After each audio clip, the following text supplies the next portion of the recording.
नमस्कार, active news में आपका स्वागत है। हमने कुछ दिन पहले पेड़ लगाओ जीवन बचाओ अभियान की शुरुआत की थी। एक पेड़ माँ के नाम, पेड़ लगाओ जीवन बचाओ अभियान। 2 अभियान हमने संयुक्त रूप से चलाए। मैं आपको बता दूँ, ये यहाँ पर हम रामदेव जी के मंदिर पर पहुँचे हैं।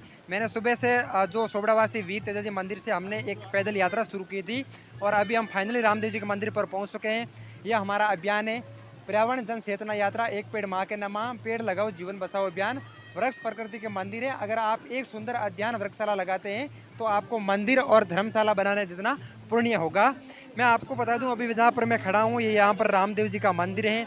हम इस यात्रा को रामदेव जी के मंदिर तक लेके आए हैं। सोबड़ावास वीर तेजा जी मंदिर से हमने शुरुआत की थी। मेरे साथ में कुछ शिक्षित लोग हैं। मैं आपको बता दूं, शुरुआत में मैंने 5000 पौधे लगाने का लक्ष्य लिया था, लेकिन महानुभावों का बहुत अच्छा मुझे सहयोग मिला, सभी का साथ रहा। उसके बाद में धीरे-धीरे हम 7500 पौधे आज लगा चुके हैं। अभी भी हमारा अभियान जारी है। हमारा प्रमुख उद्देश्य रहेगा कि 15,000 तक हम पौधे लगाएँगे और हमारा जो मुख्य टारगेट रहता है वो सार्वजनिक स्थानों पर लगाने का, चाहे शमशान घाट हो, चाहे गौशाला हो, चाहे मंदिर हो, चाहे स्कूल हो, कई जगह हम वृक्षारोपण करते हैं। और इस वृक्षारोपण के तहत हमारे साथ में सुधाराम जी पूनिया हैं। हम इनसे बात करेंगे कि पर्यावरण में आज कितना महत्व है और पौधे लगाना क्यों ज़रूरी है। सर, सबसे पहले आपका एक्टिव न्यूज़ में स्वागत है। नमस्कार। सबसे पहले तो मैं आपको इस पेड़ लगाओ जीवन बचाओ अभियान के तहत 7000 पौधे मतलब अनवरत रूप से पूर्ण करने पर बधाई देना चाहता हूं और ये कामना करता हूं कि आपका ये कार्य आगे ही ऐसे प्रगति करता रहे और पर्यावरण को बचाने के लिए आप हमेशा प्रयासरत रहें आगे। मैं एक शॉर्टकट में मतलब छोटी सी बात बताना चाहूँगा। यानी हमारा पर्यावरण जो दिनों दिन आज हीट वेव हमने देखा था इस गर्मियों में, जो मतलब क्लाइमेट है यानी गर्मी है वो 57 के समथिंग चली गई थी। उस समय अगर धूप में उस रेतीले धोरों में अगर पापड़ रख दिया जाए तो वह तैयार हो जाता है, सिक करके खाने के लायक हो जाता है। ये क्यों होता है? क्योंकि हम लोग ज़्यादा से ज़्यादा प्रकृति का दोहन करें और प्रकृति के जो श्रृंगार है, पेड़ पौधे हैं, उनको हम काटने का काम कर रहे हैं। यानी जीवन मनुष्य लालची प्रवृत्ति हो गया है।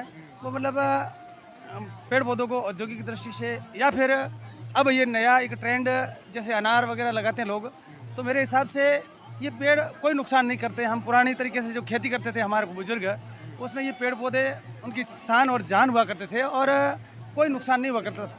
तो आज भी मेरा मानना यह है कि ये कोई नुकसान नहीं करेंगे, इनको न काटें और ज़्यादा से ज़्यादा पेड़ लगाएं। इन पेड़ों का मतलब संरक्षण करें, इनको बचाएं और इसके साथ साथ वन्य जीवों और जो गोचर ओरण भूमि है उनमें ज़्यादा से ज़्यादा वन लगाएं, पेड़ लगाएं, ताकि हमारा ये पर्यावरण सुधर सके वापस और इसमें गर्मी का वातावरण कम रहे, समय पे बारिश हो और यार इस वातावरण में रहने वाले प्रत्येक जीव सुकून से रह सके।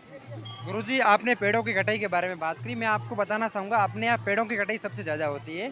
तो इन पेड़ों की कटाई करने वाले लोगों के लिए आपका कोई संदेश रहेगा? बस मैं उनको यही कहना चाहता हूँ, यानी आप अपने जितनी आवश्यकता है, ये कार्य पुराने ज़माने से प्रकृति मनुष्य के लिए है और मनुष्य प्रकृति के लिए है। बिना प्रकृति के मनुष्य कुछ नहीं कर सकता और अगर मानव नहीं है तो प्रकृति कोई काम की नहीं होती। इन दोनों का तालमेल होना जरूरी है। जितनी आवश्यकता है उसके लिए आप पेड़ पौधों को भले ही काटें, पर आवश्यकता से ज़्यादा नहीं। हमें जलाने के लिए मतलब जलाऊ लकड़ी चाहिए, तो ऊपर से उसकी लकड़ी हम ले सकते हैं और उनको जड़ सहित न काटें। अगर आवश्यकता है उसको काट भी दिया तो उसकी जगह आप एक पौधे की जगह 2 या 4 पौधे नए लगा करके उनको बड़ा करें, ताकि वह अपना क्लाइमेट बराबर बना रहे हमेशा। आज मनुष्य के लिए पेड़ कितना ज़रूरी हो गया है? मनुष्य के लिए पेड़ बहुत ज़रूरी है। यानी मानव को जीने के लिए ऑक्सीजन की ज़रूरत होती है और हमें ऑक्सीजन पेड़ पौधों से ही मिलता है।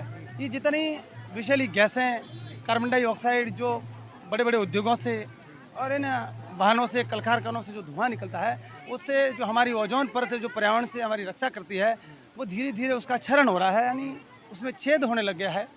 अगर हम ज़्यादा से ज़्यादा पेड़ पौधे लगाएंगे और जो हरित गृह प्रभाव वो कम होगा, तो धीरे धीरे उसमें सुधार आ सकता है और मानव का जीना आरामदायक बन सकता है, अगर हम प्रयास करें तो। बिल्कुल, ये मेरे साथ में धनाराम जी, इन्होंने आपको वृक्षारोपण के संबंधी बहुत वास्तव में जानकारी दी है। आप सब लोग अपने आसपास में, अपने घरों के आसपास ज़रूर पौधे लगाएं, उनको बड़े करने की जिम्मेदारी लें और हमारे इस अभियान के साथ जुड़कर आप कम से कम एक एक पौधा ज़रूर लगाएं। बाकी आपकी जितनी इच्छा है उतने पौधों को आप बड़े कीजिए।